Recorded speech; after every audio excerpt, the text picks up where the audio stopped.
नमस्कार जय हिंद साथियों, आप सबका आपके अपने YouTube चैनल डीएस एजुकेशन में हार्दिक स्वागत है। कैसे हैं आप सभी लोग? मैं उम्मीद करता हूं कि आप सभी लोग स्वस्थ होंगे और आप सभी लोगों का आरपीएफ भर्ती 2024 का जो तैयारी है वो बहुत ही बेहतरीन तरीके से चल रहा होगा। तो आज की इस वीडियो में हम बात करेंगे आरपीएफ चयन भर्ती प्रक्रिया 2024 का जो सेकेंड फेज होता है, फिजिकल मेजरमेंट टेस्ट जो होता है पीएमटी, उसके बारे में इस वीडियो में हम चर्चा करेंगे। जैसा कि इससे पहले वाला जो वीडियो मैंने बनाया था उसके जो आरपीएफ चयन भर्ती प्रक्रिया 2024 का जो फर्स्ट स्टेज है सीबीटी, जो कंप्यूटर बेस्ड टेस्ट जो होता है, उसके बारे में इससे पहले वाले वीडियो में मैंने चर्चा किया था, पूरा विस्तार से बताया था। और जो उसके बाद से जो कंप्यूटर बेस्ड टेस्ट जो सीबीटी एग्जाम जो क्वालिफाई कैंडिडेट रहते हैं उनका लिस्ट में नाम होता है, वो सेकेंड फेज के लिए फिजिकल टेस्ट के लिए क्वालिफाई होते हैं, उनका उनके बारे में हम चर्चा करेंगे। तो वीडियो के अंत तक बने रहिएगा। और हाँ, इस वीडियो में ये भी चर्चा करेंगे कि कैसे आप 1600 मीटर का रनिंग बना सकते हैं। ठीक है, तो चलिए वीडियो को शुरू करते हैं दोस्तों। दोस्तों, जैसा कि आप सभी लोगों को पता होगा कि बहुत से बच्चे क्या है कि सीबीटी एग्जाम क्वालिफाई करने के बाद भी फिजिकल में, रनिंग में, कोई हाई जंप में, कोई लॉन्ग जंप में डिस्क्वालीफाई हो जाता है और बहुत ही निराशाजनक उस कैंडिडेट को उस समय महसूस होता है। तो इसी से रिलेटेड मैं बात करूंगा कैसे आप 1600 मीटर का रनिंग तैयार कर सकते हैं। यदि आपका रनिंग का पहला दिन है तो आप सबसे पहले जो है 1600 मीटर की रनिंग करने का प्रयास मत करिए। सबसे पहले आप कोशिश करिए ज्यादा से ज्यादा रनिंग करने का, ज्यादा से ज्यादा टाइम तक रनिंग करने का। ये नहीं कि आप गए और आपका बस 1600 मीटर का है, 5:45 समय है या सब इंस्पेक्टर में 6:30 है, बस हम डेली के डेली 1600 मीटर का ही रनिंग करेंगे। नहीं, ऐसा नहीं करना है आपको। सबसे पहले आप जाइए और ज्यादा से ज्यादा जितना हो सके संभव आपका, जब तक आपका पैर थक ना जाए। अगर पहला दिन है आपका तो ज्यादा से ज्यादा 2.5 से 3 किलोमीटर तक आप रनिंग करिए। उसके बाद धीरे धीरे उस किलोमीटर को बढ़ाइए और टाइमिंग को भी बढ़ाइए। लेकिन हाँ, कम से कम आप 20 मिनट से कम आप कभी रनिंग मत करिए। ज्यादा से ज्यादा तो आपके ऊपर है, लेकिन रनिंग जो 1600 मीटर का तैयारी करना है आपको, तो ज्यादा से ज्यादा रनिंग करिए। उससे क्या होता है कि आपकी जो स्टेमिना होती है वो बरकरार होती रहती है, धीरे धीरे बरकरार होती जाती है। और आप यदि आप मोटे हैं तो आपका शरीर पतला होगा, उसके बाद से आपका जो रनिंग है वो ऑटोमेटिक धीरे धीरे कवर होता चला जाएगा। और एक हफ्ते रनिंग करने के बाद से आप जो है दूसरे हफ्ते में जब प्रवेश करेंगे तो हफ्ते में एक दिन 1600 मीटर करिए। ठीक है, और कोशिश करिए कि यदि आप 6 मिनट टाइमिंग अगर ले रहे हैं तो कोशिश करिए कि घबराइए मत। कोशिश करिए उस 6 मिनट टाइमिंग को फिर अगले हफ्ते क्या उसको 5 सेकेंड 7 सेकेंड कम करने की कोशिश करें। अचानक से उस कम नहीं कर पाएंगे। अगर आप पहले से रनिंग कर रहे हो तो ठीक है। यदि नया नया आप रनिंग कर रहे हैं तो आपके लिए धीरे धीरे रनिंग करेंगे। ठीक है, आप आज गए 20 मिनट किया, फिर अगले दिन गए 22 मिनट किया, 25 मिनट किया, जब तक आपका पैर थक ना जाए। और ज्यादा तेजी से नहीं, एकदम आराम आराम से नॉर्मल चाल से आपको रनिंग करना है। उसके बाद से आप जितना हो सके, संभव हो सके, आधा घंटा, 35 मिनट, 40 मिनट अगर संभव होगा तो आप रनिंग करिए। उसके बाद से जब 1 महीना कंप्लीट हो जाएगा तो आप अपने अंदर खुद महसूस करेंगे कि हाँ, ये जो मेरा अब रनिंग है वो अब पहले से बेहतर हो चुका है। अब क्या करेगा कि हफ्ते में तो एक दिन तो आप कीजिए ही कीजिए 1600 मीटर का रनिंग। और वो जो टाइमिंग है आप जो पहले 6 मिनट का ले रहे थे, अब उसको धीरे धीरे, अब वो आप ऑटोमेटिक आपका टाइमिंग कम होता चला जाएगा। तो आप यहाँ तक कि आप 5 मिनट तक भी टाइमिंग आप ले सकते, मतलब आपका जो टाइमिंग है वह 5 मिनट तक भी आ सकता है यदि आप मेहनत। 1 महीना में तो नहीं आएगा, लेकिन आप यदि कोशिश करेंगे धीरे धीरे तो वह, क्योंकि देखिए कोई भी चीज अचानक से नहीं होता है। कुछ बच्चों को मैंने देखा भी है कि एग्जाम निकला और कभी रनिंग नहीं किए रहते हैं, तो 1600 मीटर का देख लिए कि इसमें रनिंग है तो फटाक से क्या करते हैं कि जाते हैं ग्राउंड पे, बस तुरंत 1600 मीटर का रनिंग। अरे मैं तो इतना मार दिया, मेरा टाइमिंग तो 7 मिनट लग रहा है, मेरा 7.5 मिनट लग रहा है। तो ये नहीं करना है आपको। आपको सीधा करना है कि आप जाएं और धीरे धीरे रनिंग स्टार्ट करें। आप बेसिकली उदाहरण ले लीजिए कि जैसे आप मैथ का सवाल लगाते हैं, तो आप ऐसा तो है नहीं कि आप डायरेक्ट सवाल लगाना शुरू कर दिए हो। आप सबसे पहले जोड़ पढ़े होंगे, घटाना पढ़े होंगे, गुणा पढ़े होंगे, भाग पढ़े होंगे, सूत्र याद किए होंगे, बहुत से तमाम प्रक्रिया से आपको गुजरना पड़ा होगा, तब जाके आप सवाल को लगा पाए होंगे। तो वैसे ही रनिंग का भी सेम फंडा है, वही है कि आप जो है 1600 मीटर का डायरेक्ट आपको रनिंग नहीं करना है।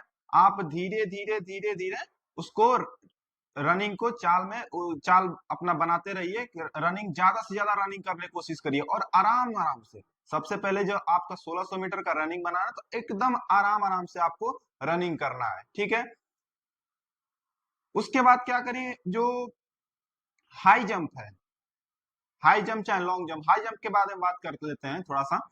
हाई जंप क्या है कि मैं भी जब शुरू शुरू में हाई जंप जब किया था, तो दो बच्चों को इधर या फिर दोनों तरफ डंडा बांध देता था और 4 फीट का जो हाई जंप होता है उसको लगा के, और 4 फीट और पास से नहीं, वो दौड़ के आता था और दौड़ के कूदता था, तो एक दो बार कूद जाता था, बाकी लगभग में मैं डिस्क्वालीफाई ही होता था। तो ऐसा नहीं करना है आपको। सबसे पहले यदि आप पहली बार कर रहे हो हाई जंप, तो सबसे पहले आप 3 फीट का रस्सी लगाइए, कम से कम रस्सी लगाइए और उसको कूदने का प्रयास करिए। यदि आप, और दौड़ के नहीं, जितना पास से आप, मतलब जितना के मतलब एकदम पास से आपको कूदना है, पास से आपको कूदना है। और जंप, जब जंप कर रहे हो ना, तो पंजे पे उछल के करना है। जब रस्सी कूदे तो पंजे पे उछल के करना है तुरंत। आप कम से कम 3 फीट का आप लगाइए, उसके बाद से उसको ये उसके बाद से उसको कूदिए। अगर आप उसको बार बार कूद जा रहे हैं, तो उसको थोड़ा सा और बढ़ाइए, 3.5 करिए। 3.5 अगर आप कंप्लीट कर लिए, तो उस तब जाके उसको धीरे धीरे बढ़ाइए। यदि आप 4 फीट तक अगर चले जाते हैं, तो आप फिट हैं। 4 फीट कम से कम, देखिए 4 फीट तो आपका कांस्टेबल के लिए 4 फीट है, और सब इंस्पेक्टर के लिए 3 फीट 9 इंच है। तो कम से कम आप 4 फीट, बहुत से बच्चों को देखे भी हैं कि 4 फीट क्या 4.5 फीट तक वो कूद जाते हैं। तो उनकी बात नहीं कर रहा हूँ, जो अभी जो बच्चे एकदम नहीं कूद पाते हैं, उन बच्चों के लिए बात कर रहा हूँ। वो बच्चे अपना जो है धीरे धीरे उसको बढ़ाते रहिए, ठीक है। बेसिकली आप 10-12 दिन में आप 4 फीट बहुत आसानी से क्वालिफाई कर जाएंगे। अब बात करते हैं लॉन्ग जंप की, ठीक है। लॉन्ग जंप जो है, आप कांस्टेबल में 14 फीट है मेल के लिए, और सब इंस्पेक्टर में मेल के लिए 12 फीट है, और सॉरी फीमेल कैंडिडेट के लिए कांस्टेबल में 9 फीट है, और फीमेल सब इंस्पेक्टर के लिए भी 9 फीट ही है, ठीक है। यदि आप लॉन्ग जंप करने जा रहे हैं, तो आप क्या करिए कि सबसे पहले आप अपने आप को पीछे ले लीजिए। जो आपका लाइनिंग जो होता है, जहां से आपको कूदना है लॉन्ग जंप, तो वहां से आप 14 फीट, 14 फीट आप ये कर नाप लीजिए 14 फीट, कि हाँ यहाँ से कितना तक 14 फीट होता है। उसके बाद से एक आप वहां पे कोई रिमार्क लगा दीजिए। रिमार्क मतलब उसके बगल से थोड़ा सा, या तो कुछ मिट्टी रख दीजिए हाई पे, कि हाँ ये पता चल जाए कि हाँ ये 14 फीट यहाँ तक है। और अपने आप को इतना पीछे कर लिए कि वहां से जो आप रनिंग करके आएंगे कूदने के लिए, तो आपका चाल जो है एकदम इतना बरकरार हो जाए कि आप जब जंप करेंगे, जंप भी करिएगा ना, तो जब जंप करिएगा तो पंजे पे होके करिएगा। रनिंग करते हुए करते आइएगा और पंजे पे होके जंप करिएगा। जिसे आप जंप करेंगे, तो आपको जो कूदने में जो होगी, वो आपका जो पंजा होगा वो आपकी बहुत मदद करता है। कभी भी आप हाई जंप हो चाहे लॉन्ग जंप हो, वो जब करिएगा तो आप पंजे पे होके करिएगा। ये नहीं कि आप जैसे रनिंग कर रहे हो तो वैसे ही डायरेक्ट कूद जाएं, तो वैसे आपका जो है 14 फीट का, वो 10 फीट भी आप नहीं कूद पाएंगे। 14 फीट 12 फीट तो कूदने की बात है। इसलिए आप कभी भी जब लॉन्ग जंप करिएगा, तो वो पंजे पे होके करिएगा, रनिंग करते हुए आएगा, और पंजे पे जब कूदेंगे तो आपका 14 फीट का है, वो आप 14.5 15 16 17 फीट आपकी जितने स्टेमिना होगी वो आप जा सकते हैं, ठीक है। और उसके बाद से आप अपने बॉडी पे विशेष करके ध्यान दीजिएगा, क्योंकि जब आप फिजिकल करेंगे तो आपके अपने जो फिटनेस है बॉडी पे बहुत ही ध्यान देना पड़ता है। क्योंकि ये नहीं कि भूखे हैं और रनिंग कर रहे हैं, चाहे हाई जंप करें लॉन्ग जंप करें, सबसे पहले आप जो है अपने बॉडी पे विशेष करके ध्यान देंगे, फिर जो आप जो भी आपका रनिंग होगा, हाई जंप होगा, लॉन्ग जंप होगा, वो बेहतरीन तरीके से करेंगे। ठीक है, तो रनिंग करने का तरीका पता चल गया आपको, लॉन्ग जंप करने का तरीका पता चल गया आपको, हाई जंप भी पता चल गया आपको। पिछले वीडियो में सीबीटी जो फर्स्ट होता है उसके बारे में बता दिया, फर्स्ट स्टेज एग्जाम, तो ये सेकेंड फेज का एग्जाम था। उसके बाद से इसको जब आप क्वालिफाई कर जाएंगे और इसमें आपको 2 चांस मिलेंगे। ठीक है, ये भी ध्यान दीजिएगा।